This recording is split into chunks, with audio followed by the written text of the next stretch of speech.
Next.js version 13 was released, and I do have a separate video where I walk you through what that means for you and your existing Next.js projects and what I think about the future of Next.js. But in this video, we'll dive into the biggest new feature Next.js added, its beta support for the app directory, which offers you a brand new way of building Next.js apps and potentially a better way than the existing approach. That being said, it is in beta, it's not finished, it's not stable, APIs are very likely to change, there very likely will be bugs, and many features are still missing. Again, I do have that separate overview video regarding that. The idea behind this video is to show you what this new app directory looks like, what you can expect from it, and why it has the potential of offering you a better way. But again, it's not finished yet. So therefore, let's create a new project, and I'll do this with a command shown in the official beta documentation, so the official documentation for this new way of building Next apps. I'll run that in the folder where I want to create my new project folder. And the important part, of course, is this experimental app flag here after the npx create next app command. I'll name it Next.js 13 demo. And now this gives me a new project which is enabled for this new approach of building Next apps. However, before we're going to dive into this new way of building Next.js apps, which is still unstable, I want to show you what we're going to build and how we would build it today with the currently stable approach, which still is the stable approach with Next.js 13, so which still is the current approach, so to say. For that, I have an existing project, and of course you find a link to that attached. And if I run this project with npm run dev after installing all dependencies with npm install, I get this simple demo application where we can go to an issues page where we then have a list of issues where we can select an issue. And these issues, this data, that's the important part, is actually loaded from a database, a Prisma database in my case here, where I store issues in that database. And in my pages, I have some code in getStaticProps where I reach out to my database through the Prisma package, which is a third-party package which simplifies the process of working with databases. And here I then get my issues or my single issue in case I'm interested in that. So that's what we have here, a very simple application, but an application which is great for showing many of the new Next.js features that will be stable in future Next.js versions. So here I'm now in the new project, which we created a moment ago, and this is my Next.js 13 project. Now, one thing to notice here is that we have an additional app folder, which we don't have if we use the traditional, current, stable way of building Next apps. There we only have a pages folder, which with Next.js 13, if you use that new feature, is only used for API routes. Though I will say right away that actually Next.js offers an incremental adoption path, so you can actually define pages in the pages folder and also in the app folder, and as long as there are no clashes, they will work together just fine. But that's the next important thing to know. What we have here in the app folder is in the end a new folder where we define our pages and also a bunch of other files. We can already see some files here. Now for this demo, I won't need the pages folder though, so I can delete it. And I will also not be using TypeScript, so I'll simply switch to JavaScript here, because of course the code is generally the same, but I don't care about the types in this demo, hence I also don't need the tsconfig.json file.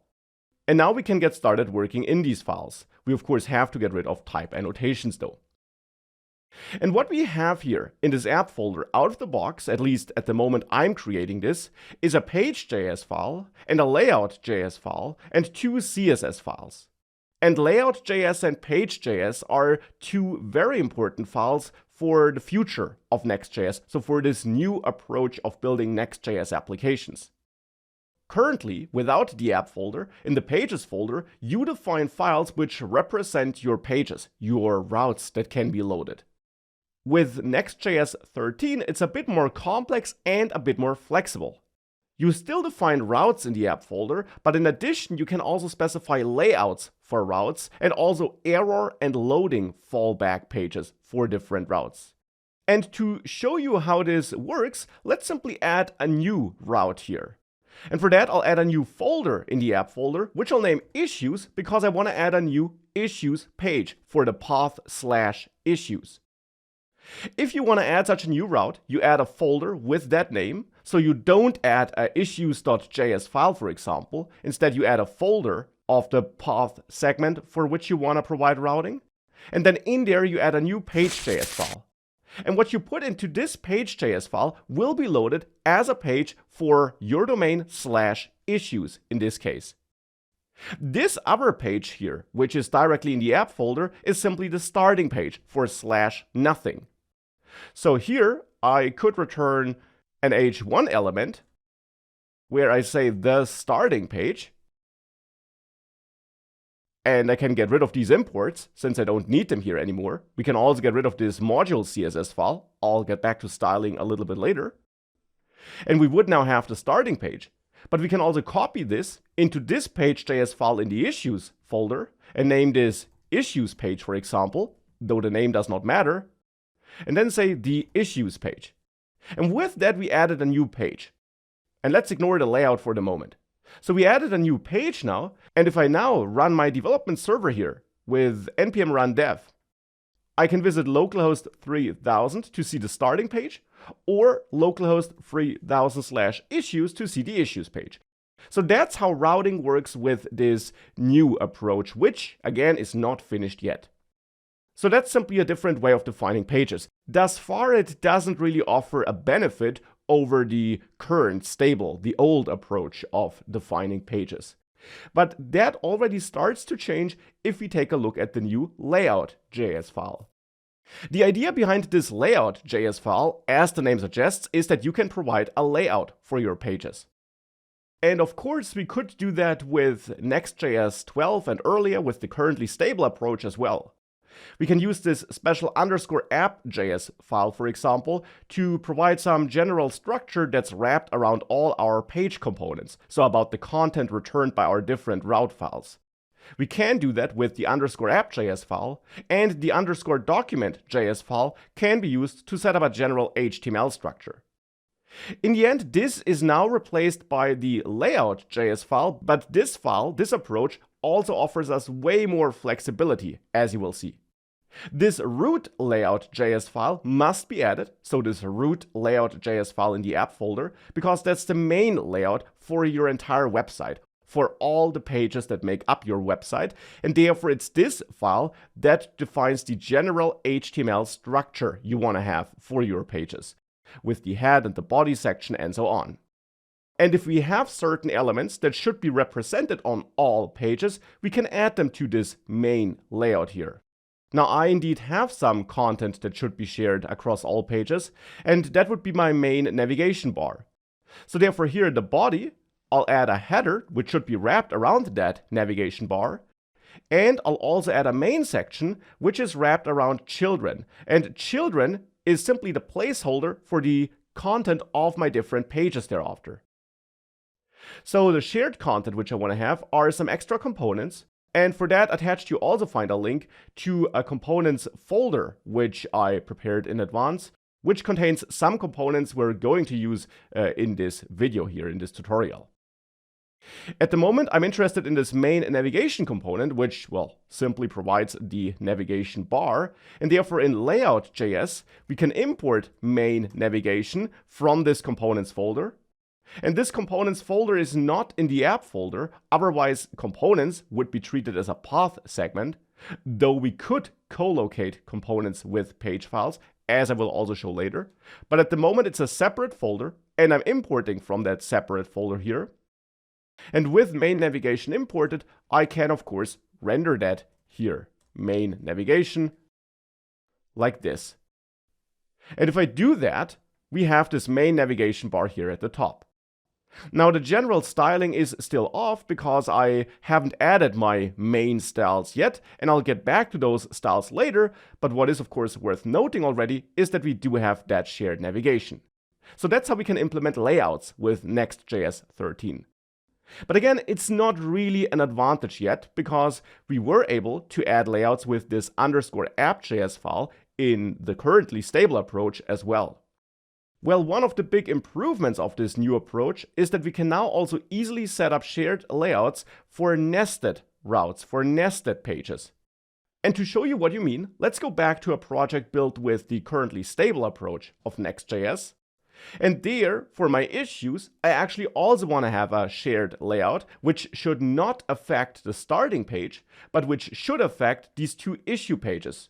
Now, of course, we haven't added the second issue page here yet, but we will soon do so. The shared layout I want to have for these issues pages is this issues layout component here. And without the new features offered by Next.js 13, even though they're not finished yet, but without these new features, what we have to do in Next.js is we have to import our layout wrapper component and wrap them around the content of all the pages that should use this layout.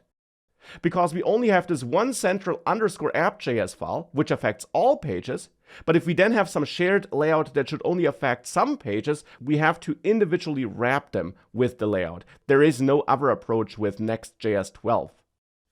Well, now with Next.js 13, this changes. We can now also add a layout.js file here in the issues folder, and then there define our issues layout React component, which of course should be exported as the default here. And then here we can set up the layout that should be wrapped around all the pages in the issues folder, including any sub-pages in subfolders. Because layout.js always applies the layout to the folder, so to the pages in the folder in which it is placed. So therefore here, after adding layout.js in the issues folder, we can set up a layout for this page and also soon for that other issues page which we're going to add. So here we can then return, let's say, a div and then an aside element maybe. And in that aside element, I want to have my issues list, which is this component here, this issues list component.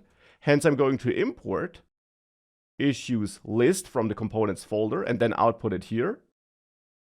And then below aside, we again should output children, because with Next.js 13, with this new app folder, layouts work such that they use the children prop to get the actual page content, and you simply define the place where that content should be rendered by, well, using the children prop in your JSX code. Now, actually, issues list needs some data to work correctly. It needs some issues. And since we don't have any data fetching yet at the moment, I'll simply set this equal, this issues prop, to an empty array so that we don't get an error. With that, if we save this and I go to issues, we have the issues page here.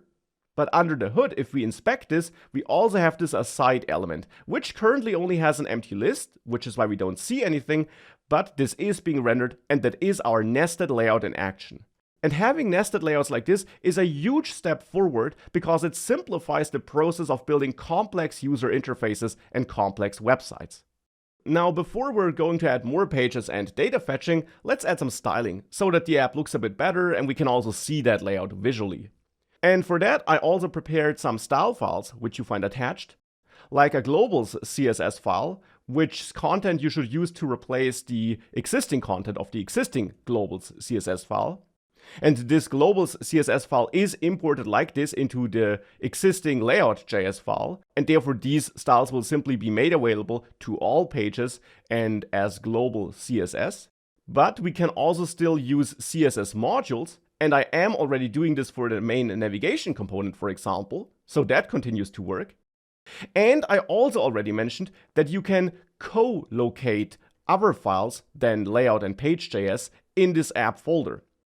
Layout and page, and also error and loading, and a couple of other file names are reserved. Because Next.js, for example, looks for files named layout to find the shared layout for your pages, and it looks for files named page to find the actual page content that should be displayed.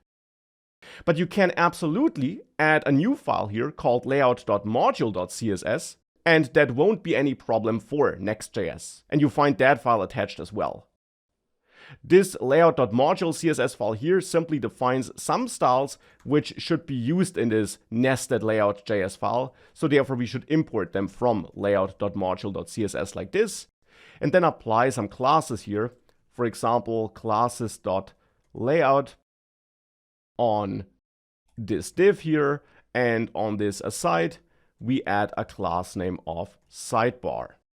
And with that, we can see the layout here. Of course, it's all not finished yet, but we're taking some steps in the right direction. And you're also not limited to adding CSS files here in the app folder. You can also add some component files. I could, for example, add my main navigation or my issues list here. And for demo purposes, I'm going to do that. I moved issues list into the app issues folder, and this also won't be a problem for Next.js. You should just make sure to adjust your import in the layout.js file, and with that, everything continues to work, and we can still see the layout in action here, and we are not getting any errors. So this also works because it's really just page and layout and a couple of other file names Next.js will be looking for, and therefore adding extra files like this doesn't cause any problems.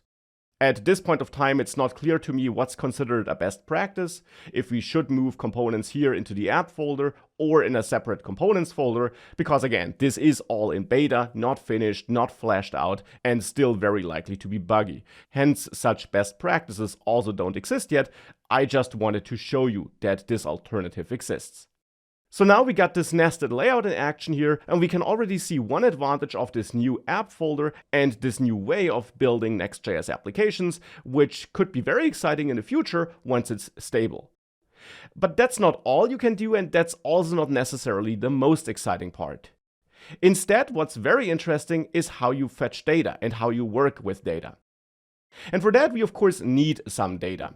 Now here in this project, for this demo, I want to use Prisma, which is a package that helps with querying databases in the end. It's an ORM package.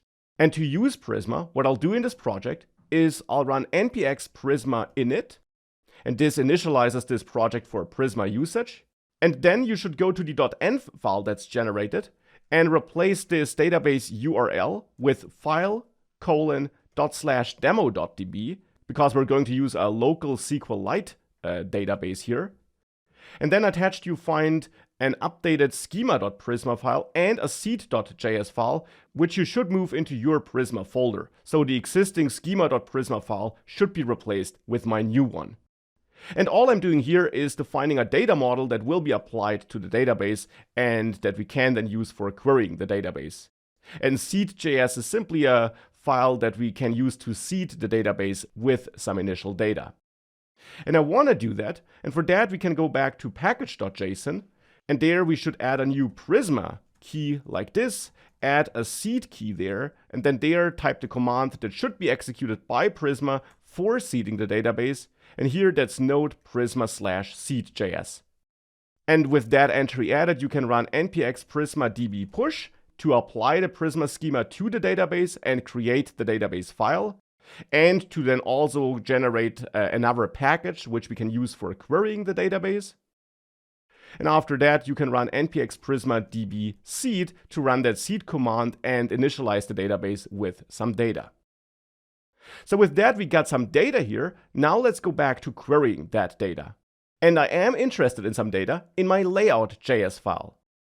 Now we can also load data in page.js, but here, the way I'm building this demo app, I'm actually interested in data in the layout.js file, because there I'm rendering this issues list, which basically should be visible for /issues, so for this page, and also for another page, which we'll add soon. So therefore we want to fetch some data here in this issues layout page. And doing that is now the next new feature of this new app folder, because we can turn this component, this React component here, into an async component, and then actually fetch our data by creating our Prisma client here. And for that, you must import the Prisma client like this, so that we have that client. And then we can await running prisma.issue.findMany, which is simply how we use the Prisma package to find all our issue entries in the database. And that gives us our issues, which we can store in a constant, and which we can then pass as a value to this issues prop on this issues list.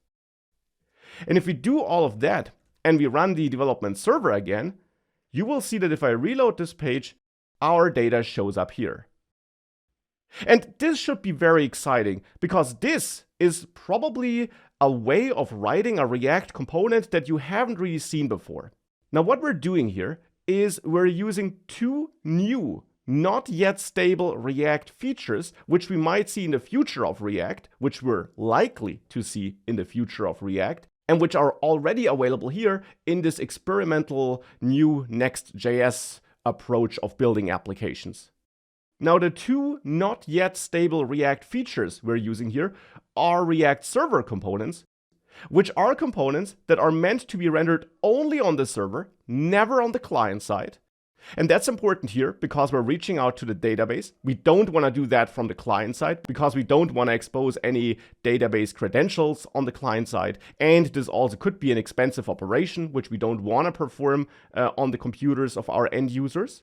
So this is a component that will only be rendered on the server, and therefore we can perform server-side operations in here, so operations which we should never perform on the client side. And we can tell that it's a server-side component because by default, with this new way of building Next apps, all these app components are server-side components, so components that are only rendered on the server. And the other new feature we're using here is React's support for async await in those server components. So if a component will only be rendered on the server, then we can use async await in there, as you probably know it from other regular JavaScript functions. We could not use async await if this would be a client-side component, but again, since by default these components here in the app folder are server components, we can use async await.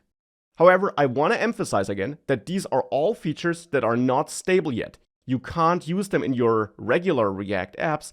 These features are only supported here when building Next apps with this new experimental approach. That's really important to keep in mind and understand. But with that, we now got a powerful new way of fetching data that's also way easier and way more straightforward than using getStaticProps.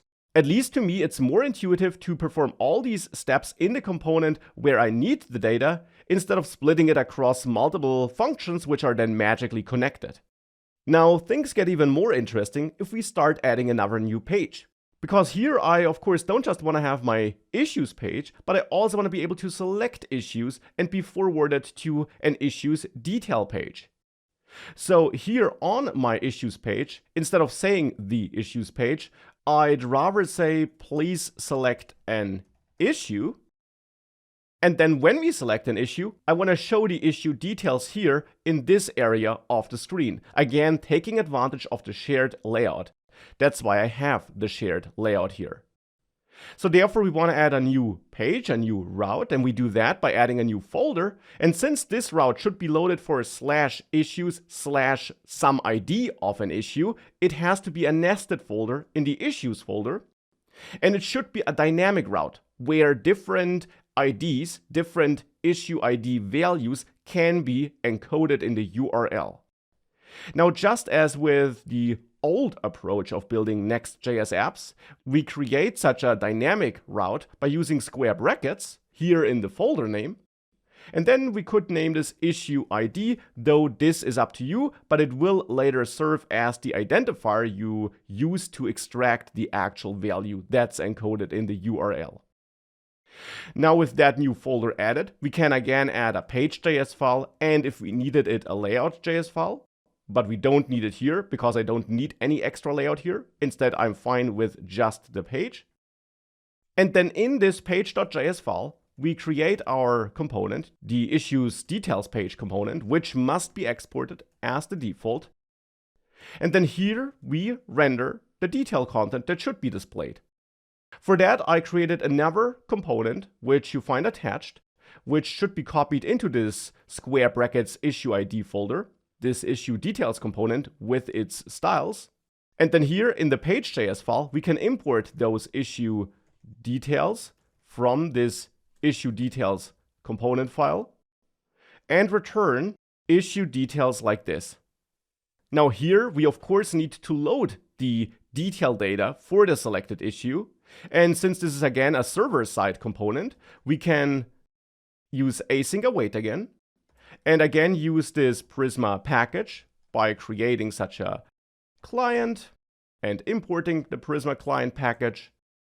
And then we can fetch a single issue by awaiting prisma.issue.findFirst to find the first matching issue, and passing a configuration object to findFirst where we define a where condition and say that the ID in the database should be equal to the ID that's part of the URL. So the value for this dynamic path segment. And here we get easy access to the value encoded in the URL for this dynamic path segment by using a special prop, the params prop, that's passed to this page component automatically by Next.js. So here we can then use params.issueID, because I'm using issueID here as a placeholder name. And I'll convert this to a number because in the database my IDs also are numbers. And this gives me a single issue, and we can then pass this issue here as a value to the issue prop of issue details. And with that again, if we save everything, I can select an issue and load the detail data here on the right. And again, that's a very intuitive and easy way of loading the data. And we also get a couple of advantages over the old way, which is currently still the current way of building Next.js applications. At the moment, when not using this new app folder, building the kind of application I built here is a bit more complex.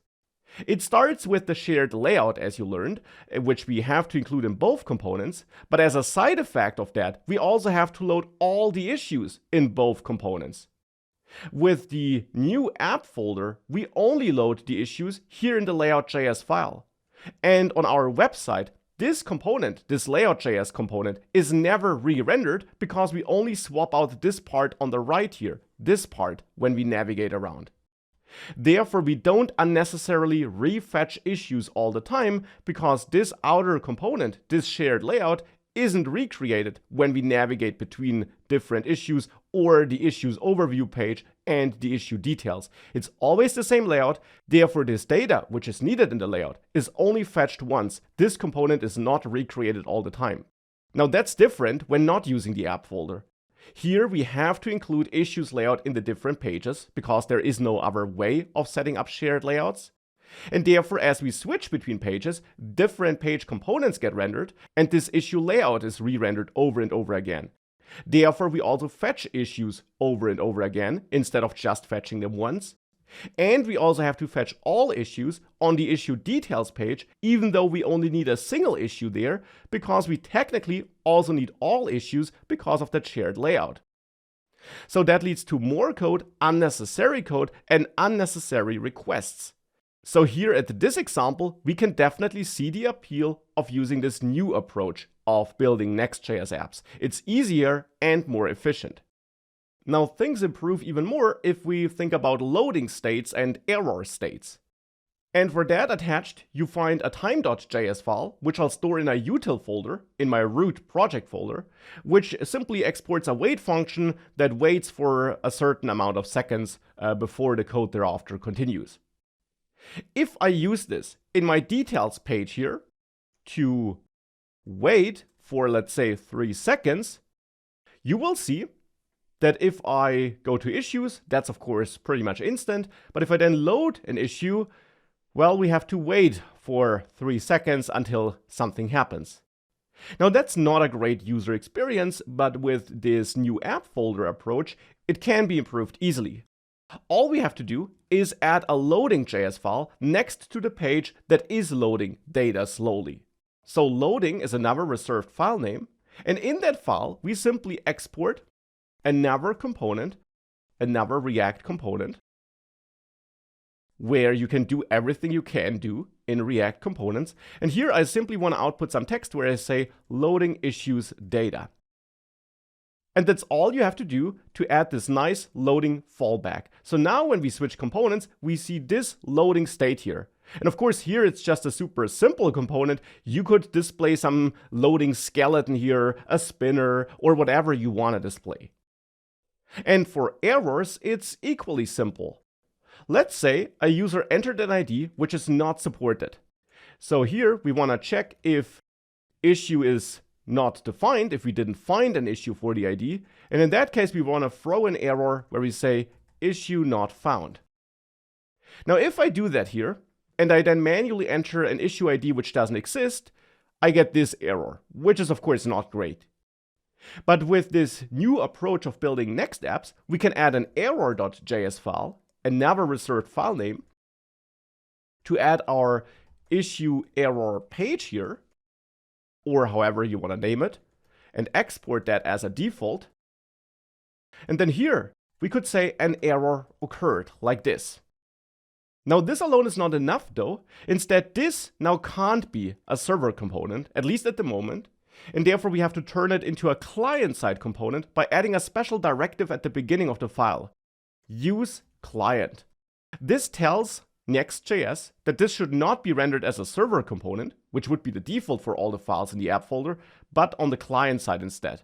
And with that, if you again go to an unknown issue ID, you still get that overlay during development, but most importantly, you see that the error page was rendered here. And this overlay, of course, would not exist in production. And this allows you to handle errors in a way easier way, because now you can output whatever you want to output here if an error occurs. In addition, you get a special error prop, which gives you more error details, where you could then, for example, output the error message here. The error object is passed into this component automatically by Next.js. So here my error message is now being output. And these are some of the main advantages Next.js has to offer. As you could hopefully see over the last minutes, there are many exciting features here which have the potential of greatly simplifying the process of building complex Next.js applications, of fetching data and building websites with nested layouts. And Next.js has even more to offer than what I showed you here, though I did show you those most important features here. Simply check out those beta docs for all the features and take a look at what you can do with Next.js, but be aware that this is all still beta here, not finished and likely to change. They mention it here on their website all the time in different places. This is all not stable yet. Not all features are built in. There are missing features. APIs are going to change, but you can definitely play around with that. And as you were able to see in this video, we have some potentially very exciting new features on the horizon here. Of course, I do also plan to keep my Next.js course updated with those new features as soon as they are stable. For the moment, you can simply play around with these experimental features on your own here.